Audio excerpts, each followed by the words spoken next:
Wir sind Alessandra und Björn. Das ist Woche 18 beim Overlanding in Südamerika. Diese Woche war für uns die schlimmste Woche unserer Reise und leider auch die teuerste. Wir sind Nomaden. Wir sind frei. Zu Hause auf der Straße. Leben in der Natur. Zu viert in unserem VW-Bus T3. Die Welt ist ein Wunder, das wir mit all unseren Sinnen entdecken wollen. Zurzeit sind wir in Südamerika mit dem Ziel, den ganzen Kontinent zu bereisen. Kommt mit und steigt ein.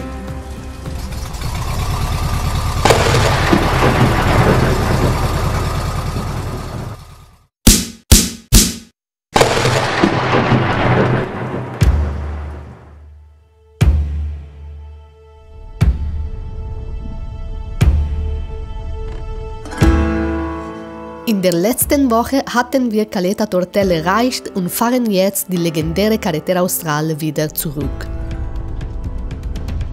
In dieser wundervollen Landschaft zwischen den türkisfarbenen Seen, rauschenden Flüssen und dem patagonischen Eisfeld gibt uns jeder Kilometer die Hoffnung, dass wir unser Ziel ohne weitere Pannen erreichen. Leider wird sich diese Hoffnung nicht erfüllen.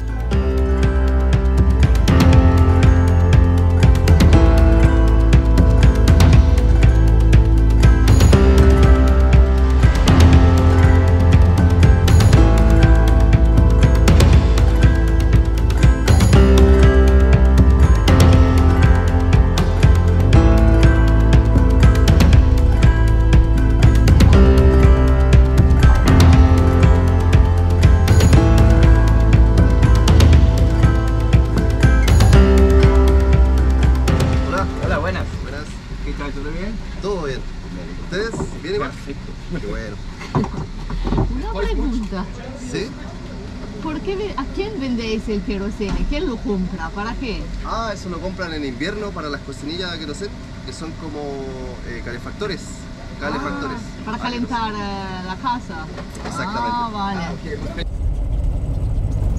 So, wir haben schon wieder einen ganzen Haufen Strecke zurückgeschafft. Sind heute schon wieder, ich glaube, 120 Kilometer bis jetzt gefahren. Und ja, fliegt alles auseinander. Die Strecke, die ist halt mal gut, mal schlecht. Und das hängt auch damit zusammen, wie oft die hier mit diesem Fahrzeug durchfahren, was die Strecke wieder herrichtet. Das heißt, dieser Ripio, der entsteht ja durch Wind. Ja, also, oder wie durch Wellen sozusagen. Also sprich, wenn man im Meer ist oder am Strand sieht man ja immer im Sand unten diese Wellen. Und es entsteht dadurch, dass die Welle da so rüberzieht und dadurch den Sand in Wellenform hinterlässt.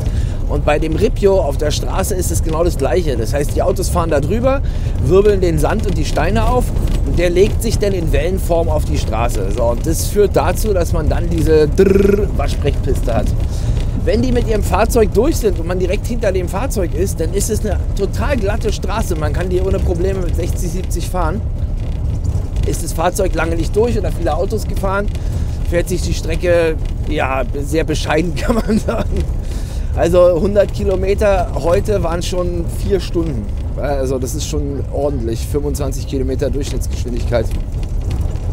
Und es wird nicht besser. Aber wir haben gesagt, wir hauen jetzt noch ein bisschen was auf die Uhr, sodass wir morgen in Coyhaique ankommen. Coyhaique, genau so heißt es. Und da nochmal das Auto auf Vordermann bringen nach 600 Kilometer Rippelpiste, um dann eben den nördlichen Teil der Carretera Austral zu fahren. Und da ist eben nicht mehr so viel Ripio, da ist dann eben doch mehr asphaltiert. Und dementsprechend machen wir jetzt alles sauber, machen Staub raus. Das, was kaputt ist, wie zum Beispiel Ladeluftkühler, der völlig im Arsch ist mittlerweile durch den ganzen Ripio. Das wird alles in Ordnung gebracht und dann geht es sozusagen übermorgen weiter Richtung Norden, Richtung Portmont. So ist unsere Planung. Also jetzt werden wir mal schauen, wie weit wir heute kommen. Ihr seht ja hier, seht ihr das? Da, es wackelt richtig.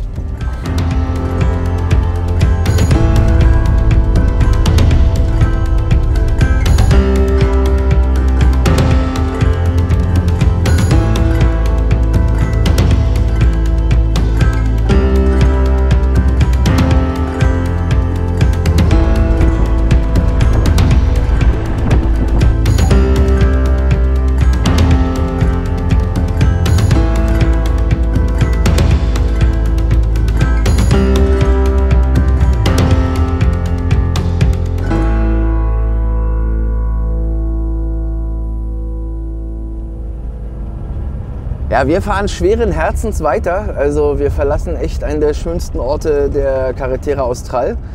Wir waren an diesem See, der heißt Lago General Carrera, ist richtig? Korrekto. Und da waren wir ja schon vor ein paar Wochen auf der argentinischen Seite, der heißt da aber Lago Buenos Aires. Also sprich, der See ist in beiden Ländern, ist geteilt in der Mitte und auf der einen Seite heißt er anders wie auf der anderen. Ist aber auf beiden Seiten wunderschön, türkisfarbenes Wasser, total klar, man kann da 4 Meter weit drin gucken, also wirklich ganz toll. Und wir haben uns extra in der Nacht einen Platz gesucht, wo wir direkt am See stehen. Und jetzt verlassen wir diesen traumhaft schönen Ort mit einer Träne auf jeden Fall im Auge. Aber es geht weiter geradeaus. Und wir haben jetzt erstmal wieder 200 Kilometer Rippelpiste vor uns.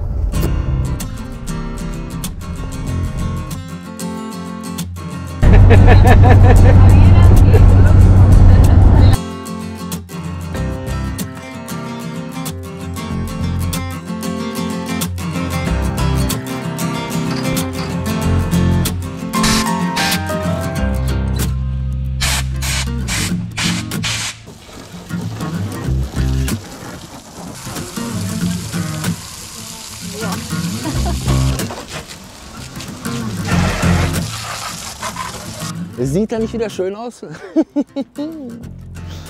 Aber nur solange er nass ist. Wenn er trocken ist, ist er wieder staubig. Ja, guten Morgen. Wir haben Coyhaique schweren Herzens uns doch irgendwie voller Abenteuerlust verlassen. Wir hatten gestern noch mal einen total schönen Abend mit Esteban und Paola. Liebe Grüße nochmal. Ciao, chicos. Danke für alles. Ja genau, ciao chicos. Und eigentlich haben wir erwartet, ihr hört es ja, dass es gar keine Rippelpiste mehr gibt, aber irgendwie wurde unsere Erwartungshaltung nicht so richtig erfüllt. Das wackelt hier schon wieder richtig. Und wir sind jetzt aus Coyhaique raus und fahren Richtung Chaltén, Pero Chaltén, nicht das, was es in Argentinien gibt, sondern hier in Chile. Genau, They Chaltén. are very similar. Chaltén in Argentina und Chaltén in Chile. Und die Route wird diesmal total interessant. Wir müssen wahrscheinlich 3 Fähren nehmen, haben wir bis jetzt in Erfahrung gebracht. Wir wissen es noch nicht genau. Gleichzeitig ist unser Ladeluftkühler abgekackt, also es wird wieder ein Abenteuer. Und ja, wir sind jetzt ist die Route, also insgesamt geht die Carretera Austral jetzt noch 650 Kilometer bis Port Montt und vielleicht schaffen wir heute die Hälfte. Und auf jeden Fall, ja, das ist ein richtiges Abenteuer. Es kommen Vulkane, Regenwald, also es wird richtig geil.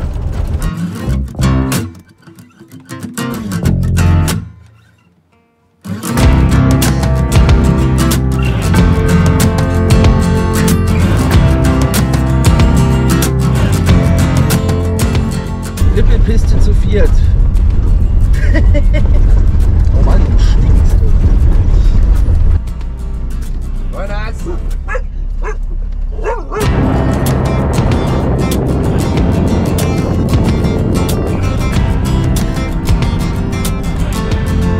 Este es muy mal.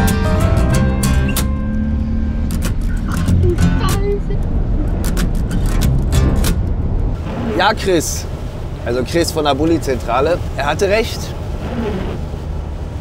Hat noch gesagt, nehm eine Antriebswelle mit.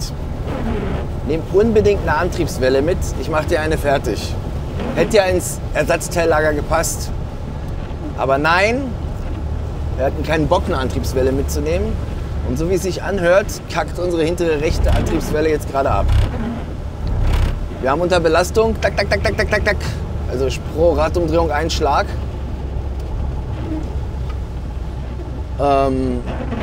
Könnt ihr auch sagen, dass es Radlager ist, aber das Radlager glaube ich nicht, dass es ist, weil es hat nur unter Belastung den Schlag, wenn wir Gas geben.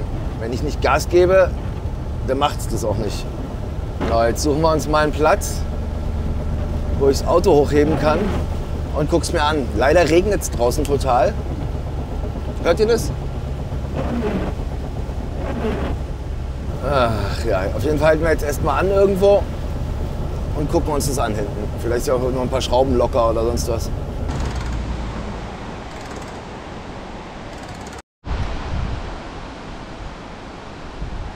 ist das Rampe.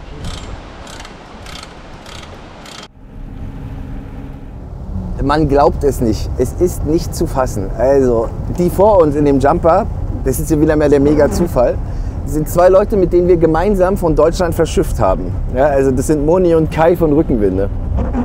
Und die haben auch ein Autoproblem. Währenddessen wir an unsere Antriebswelle rumschrauben, kommen die auf einmal angefahren und haben eine festsitzende Bremse. Am selben Ort. Und wir sind am gleichen Ort in Montevideo gestartet. Das sind einfach mal 6000 Kilometer Unterschied jetzt gerade. Dass man sich hier wieder trifft, ist also schon ein harter Zufall. Naja, egal. Auf jeden Fall klackert es jetzt nicht mehr. Ich habe das Antriebswelle bewegt. Die kann man ja beim T3 hin und her bewegen. Es klackert jetzt nicht mehr. Vielleicht war da ein Stein drin, vielleicht hat sich was versetzt. Ich habe keine Ahnung. Wir fahren jetzt sehr langsam.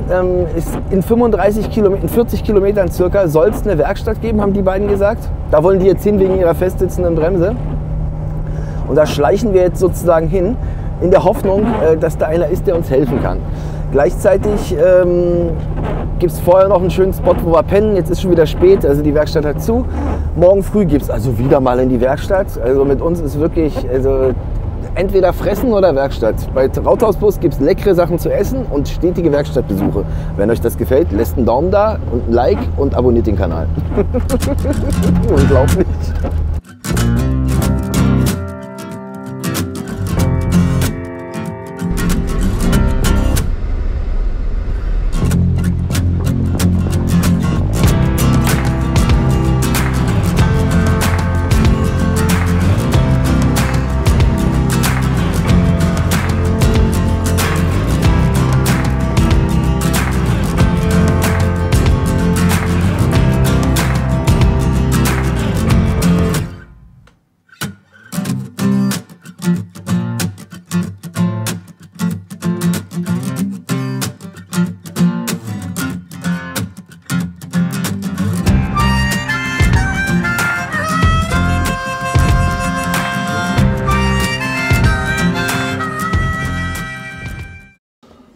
Also ich weiß ja nicht, wer von euch das Buch Per Anhalter durch die Galaxis kennt.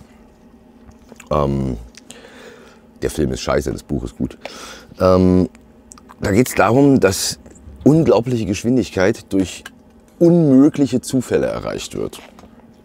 Also ist so ein Teil dieses Buches. Und es war ja schon ein unmöglicher Zufall, dass wir Moni und Kai gestern treffen, wo unser Auto kaputt ist und deren Auto auch kaputt ist und wir dann in Kolonne sozusagen weiterfahren und uns gegenseitig Trost spenden können bis zur nächsten Werkstatt. Nee, jetzt kommt noch der krasseste Zufall von allen. Als wir jetzt hier, wir stehen hier an so einem Fjord, 15 Kilometer vor der Werkstatt, war ja gestern schon spät. Und ja, auf einmal kommt ein Auto und das sind Nadja und Daniel. Und wer uns verfolgt, das sind die beiden. Ich kann das ja mal hier oben verlinken, also da oben verlinken. Wir waren in Sarmiento bei den versteinerten Wald und den haben wir nicht gefunden. Und dann kamen zwei Leute an, das sind eben Nadja und Daniel und die waren total lieb und haben uns bei sich auf dem Grundstück schlafen lassen und mit denen haben wir einen tollen Abend verbracht. Und auf einmal, aus dem Nichts, kommt das Auto an und es steigen Nadja und Daniel aus. Ihr müsst euch mal vorstellen, Sarmiento ist von hier mal schnell 600 Kilometer oder mehr weg. Und wir sind mehr, 800 Kilometer. Und wir sind ja in einem anderen Land. Das sind Argentinier. Die kommen aus Argentinien und die treffen wir hier einfach auf dem Parkplatz an einem Fjord in Chile wieder. Ja? Also der Mega-Zufall. Was laut Anhalter der Galaxis bedeutet, dass wir unglaubliche Geschwindigkeit haben. Da wir jetzt erstmal kein Geräusch mehr an unserer Antriebsachse haben, sparen wir uns das mit der Werkstatt und fahren gleich weiter. Aber bevor es weitergeht, zeigen wir euch erstmal, wo wir sind. Also wir sind in diesem Video aufgebrochen in Tortel, das ist hier direkt an dem Fjord, relativ weit im Süden der Carretera Austral und sind dann nach Cochrane, heißt übrigens nicht Cochrane, bei Cochrane, die Strecke wieder zurückgefahren. Das waren also von hier nach hier sind es schon knapp 400 Kilometer. So, und dann sind wir von Coaique, dort wo Esteban seine Werkstatt hat, sind wir dann hier immer schön weiter, sind leider hier abgebogen. Das heißt, wir hatten hier nochmal diese Ripio-Piste. Wären wir hier lang gefahren, wäre das nicht der Fall gewesen, aber dafür auch viel länger. So, dann immer weiter, immer weiter, immer weiter, hier durch die Berge. So, und hier hat dann unser Radlager angefangen zu Probleme zu machen. Wir haben Moni und Kai getroffen und sind dann immer weiter. Und jetzt aktuell stehen wir hier am Fjord. Und morgen früh geht es dann eben weiter Richtung Norden. Und was wir jetzt noch schaffen wollen, ist hier durchzufahren. Wir wollen uns hier oben, hier ungefähr, also hier ist es ungefähr, wollen wir uns den hängenden Gletscher angucken. Da ist so ein wunderschöner hängender Gletscher. Und dann geht es immer weiter Richtung Chaiten. Hier oben, immer weiter Richtung Norden. Dann kommt hier die erste Fährverbindung. Und dann geht es hier über diese Insel hierhin, dann kommt eine zweite Fährverbindung. Und unser Ziel im Allgemeinen ist, hier weiterzufahren Richtung Portmont. Da wollen wir hin.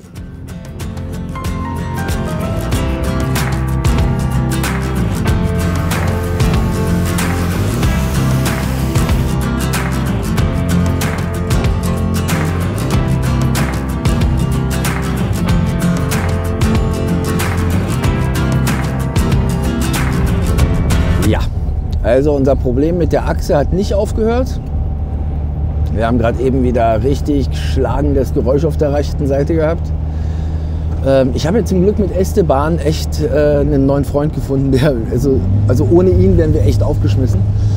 Und der hat mir jetzt für Portmont, das ist in 300 Kilometern, 2 neue Achsmanschetten samt der Aufhängung bestellt. Also alles, was da ist ja bei der Antriebsachse beim T3 auf beiden Seiten Manschette und dann wird es am Rad bzw. am Getriebe befestigt. Und die Antriebswelle selber, die geht nicht kaputt, das ist wie für einen Panzer gebaut. Aber das Gelenk ist auf der rechten Seite kaputt. So, ist schon bestellt, wir müssen es jetzt nur noch schaffen, die 300 Kilometer zu fahren. Und jetzt haltet euch fest, wir haben zu Esteban gesagt, sende uns Glück. Ja. Ich habe den Wagen gerade nochmal hochgehoben, wollte dieselbe Aktion machen, wie ich gestern gemacht habe. Einfach, dass ich das Rad ein bisschen strecke, die Welle bewege und das Fett da wieder reindrücke. Beim Hochheben reißt der Federwegsbegrenzer und das Rad knallt runter. Und seitdem sitzt die Welle wieder richtig fest. Also auf jeden Fall mal provisorisch läuft es jetzt die letzten 20 Kilometer. Wir schleichen uns langsam nach Portmont, in der Hoffnung, dass wir das dann repariert kriegen. Also repariert kriegen wir es, ist überhaupt kein Problem. Und die Teile sind da, wir müssen es nur bis dahin schaffen und nicht noch irgendwie abgeschleppt werden. Weil jetzt 490 Kilometer sind das, abschleppen, das kostet ganz schön viel Geld in Chile, also das wollen wir uns sparen. Aber bevor wir jetzt hier weiter nur über Autos reden, gibt es jetzt was richtig Schönes. Wir fahren nämlich gerade zu einem Gletscher. Das soll wohl wunderschön sein, so ein hängender Gletscher ist es auch in den Bergen. Und das ist in 5 Kilometern. Dann machen wir erstmal eine kleine Wanderung, um einfach mal ein bisschen den Stress zu vergessen und die Schönheit von Chile zu genießen, bevor wir uns dann wieder in unser Abenteuer hier mit dem Auto stürzen. Unser Plan, den Stress zu vergessen, geht absolut schief. Es wird leider sogar noch schlimmer. Ganz schön große Pflanze, ey, auch nicht. Die Pinie.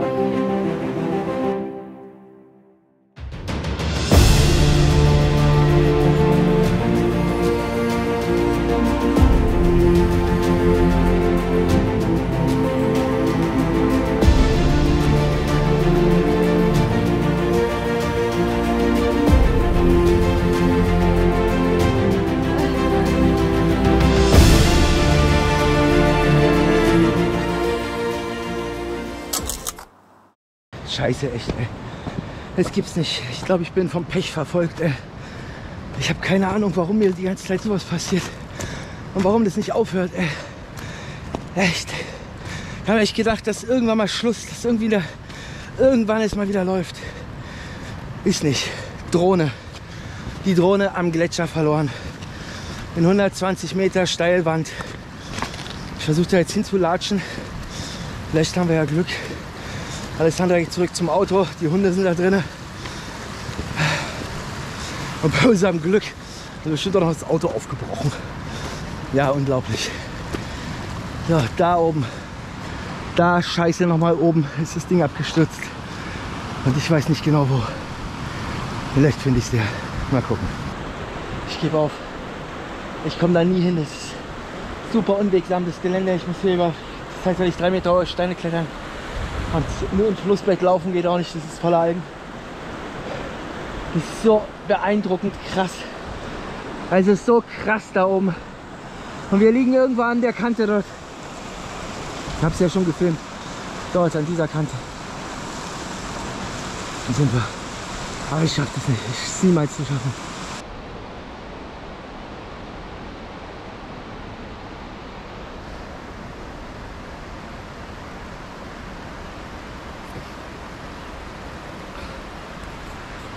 So, und jetzt mal wieder runter da.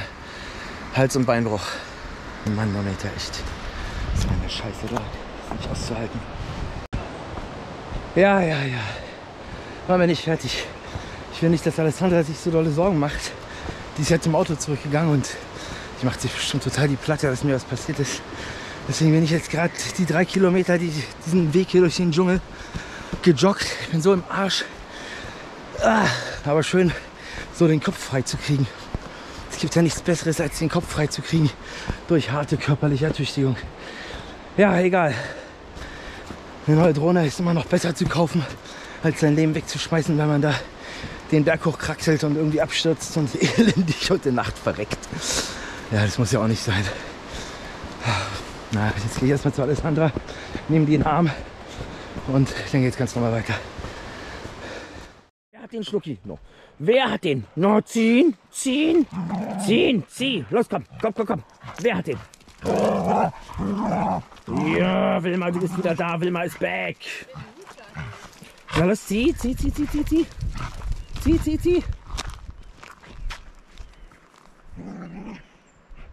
Was ein Scheißtag. Echt. Also normal sind wir nur wirklich positiv und schaffen das irgendwie alles zu verknusen, aber erst das Radlager, die Antriebswelle, die hat ja wieder auf dem Weg rumgeschlagen. Dann hat sie sich selbst repariert, ja, dadurch, dass unser Fangband gerissen ist und es die sozusagen gestreckt worden ist und dadurch scheint die eine Kugel, die da wieder lose gewesen ist, wieder in ihre Form. War keine Ahnung, auf jeden Fall macht es jetzt kein Geräusch mehr und ach Mensch Leute, echt, das ist so krass.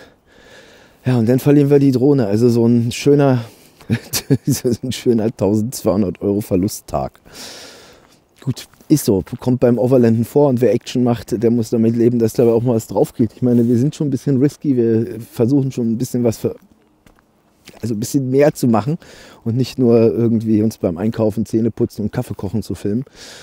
Aber gut, ist halt so. Das was willst du machen? Auf jeden Fall haben wir einen geilen Stellplatz. Das hier ist ein stillgelegter Runway. Da, ja, also hier sind in der Not Flugzeuge gelandet. Und wir stehen direkt am Ende. Was sagt ihr eigentlich zu ihrer heißen Frisur? Habt ihr das schon gesehen? Die hat eine heiße Frisur, oder? Hammerhart. Du bist so geil, Mali. Du siehst so scharf aus. Guck mich mal an hier. Yeah, komm mal her, komm her. Juhu, was für eine heiße Frisur hast du denn? Auf jeden Fall, was bleibt einem anderes übrig? Machen wir jetzt ein Bier auf, habe nämlich keine Lust mehr. Dann machen wir uns irgendwas. Oh, wisst ihr, was ich noch habe? Ich habe 2 geile Steaks. Und die haue ich mir jetzt in die Pfanne. Dann haue ich mir 1 Liter Bier in den Kopf. Und dann mache ich gar nichts mehr. Und dann geht es morgen weiter. Wir sehen uns morgen. Bis dann. Ciao. Ich weiß gar nicht, ob ihr mich hören könnt. Das ist kein Mikrofon, aber guckt mal, was dort schwimmt. In den Wellen, direkt am Strand. Könnt ihr die Delfine sehen? Das ist so wunderschön, ey.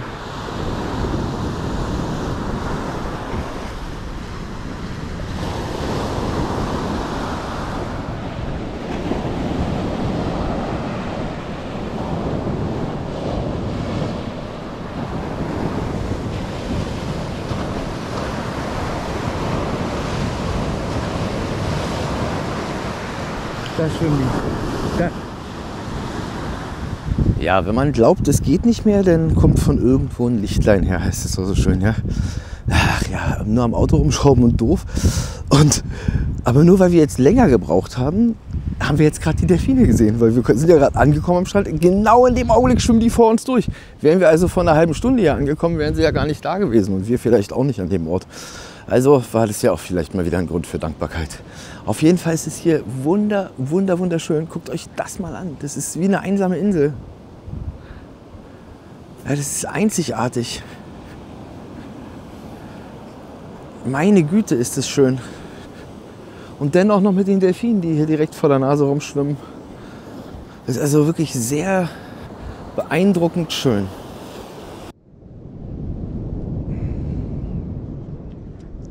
Na du kleiner Wookie, du auch, du schlabberiges Tier. Gehst du baden? Oh. Baden, ich laufe. Viel Spaß.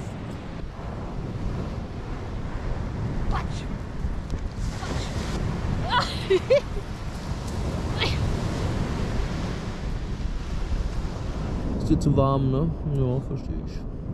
Dann machst du relaxen. Und kalt? Oh, zieh. Wer hat den Schnuckel?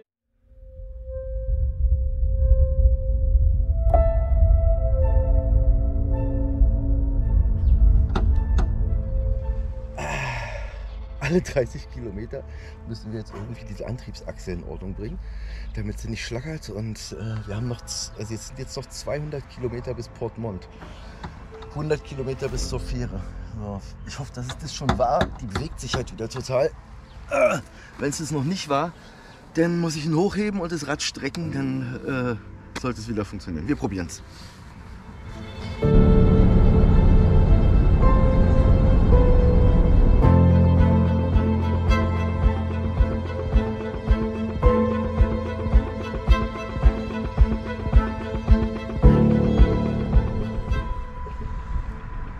Se mueve, ¿no?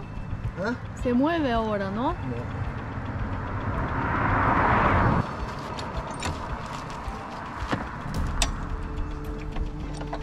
Das Gelenk hört nicht auf, macht die ganze Zeit rum. Und der einzige Weg, das irgendwie wieder in Position zu bringen, ist es voll zu strecken. Deswegen hebe ich den einmal an, quetscht das Öl da wieder rein, bewegt es und dann kommen wir mal normal wieder 50, 60 Kilometer weit. Jetzt mal gucken, wie weit wir diesmal kommen. So, wieder runter.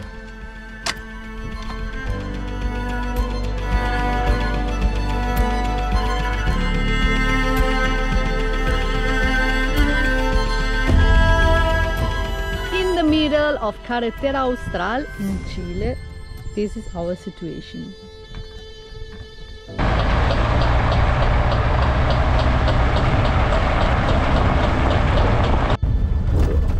Ja, das mit unserer Antriebsachse, das hört echt nicht auf und klingt ganz schrecklich. Wir haben jetzt noch 45 Kilometer vor uns. Die Ersatzteile sind dann in Portmont, also 45 Kilometer kommt eine Fähre. Wenn wir die nehmen, dann sind es glaube ich noch mal 100 Kilometer zu fahren. Ja, ich weiß nicht, ob wir das schaffen, keine Ahnung. Auf jeden Fall haben wir in 3 Tagen einen wichtigen Telefontermin. Wir müssen also nach Portmont. Heißt, bleibt uns gar nichts anderes übrig, als jetzt Gas zu geben und irgendwie dahin zu kommen. Ich hoffe, dass wir mit der ausgeschlagenen Achse dahin kommen und dass wir nicht jetzt gleich noch liegen bleiben. Wir werden sehen.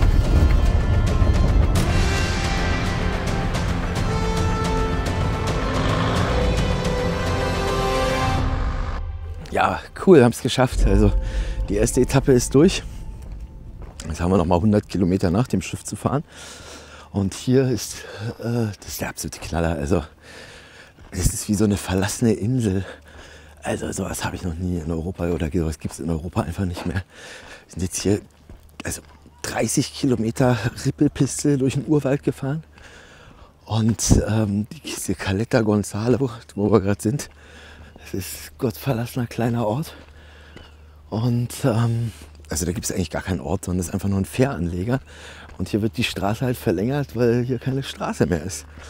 Und Alessandra sucht jetzt gerade mal, ob es hier irgendwie Offizielle gibt, dass wir die Fähre bezahlen können.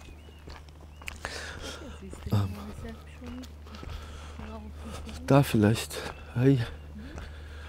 So, und, aber das ist traumhaft schön hier. Das ist echt unglaublich. Mit den kleinen Häuschen. Und Hier ist der Fähranleger, hier endet die Straße und hier geht es halt nur noch mit dem Boot weiter, weil hier gar keine Straße mehr gebaut ist. Das ist ja echt ultra cool. Genau, hier ist der Fähranleger. Da ist auch ein Schiff, aber ich glaube, das ist nicht unseres. Das ist ja der Hammer. So, da ist es. Da kommt das Schiff.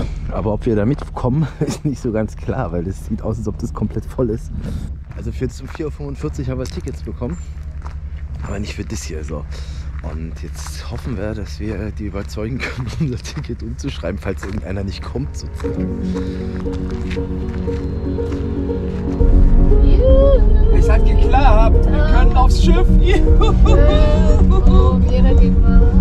Es gibt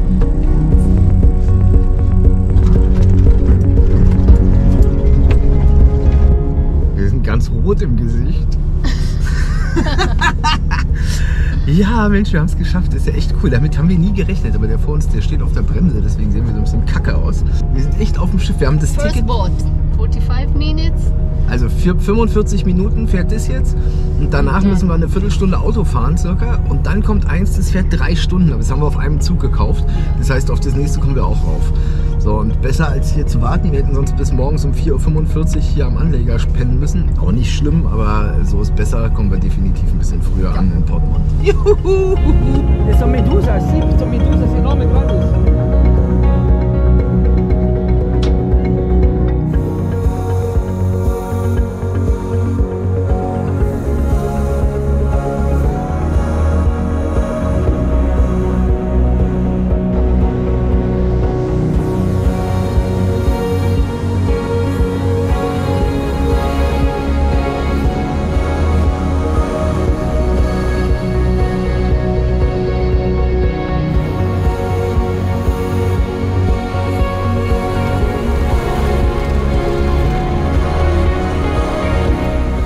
Ja, voll krasses Abenteuer, ey. Wir sind jetzt angekommen, wir haben die erste Fährstrecke hinter uns, das waren 45 Minuten. Und jetzt fahren wir alle in einer Kolonne durch einen stockfinsteren Wald hier zur anderen Fähre. Und da steigen wir dann wieder aufs Boot, alle gemeinsam, und dann geht's weiter. Und hinter uns ist der die Straße schließt, also der Letzte sozusagen, der aufpasst, dass keiner ausfällt. Und der sagt dann Bescheid, alle angekommen, und dann geht's weiter. Ist ja geil, ey. Was ein Abenteuer. Juhu. Die letzten 400 Kilometer waren sehr anstrengend für uns. Aber am Ende haben wir auch die zweite Fähre erreicht. Was für ein Abenteuer! Unser Ziel Puerto Montt rückt in greifbare Nähe.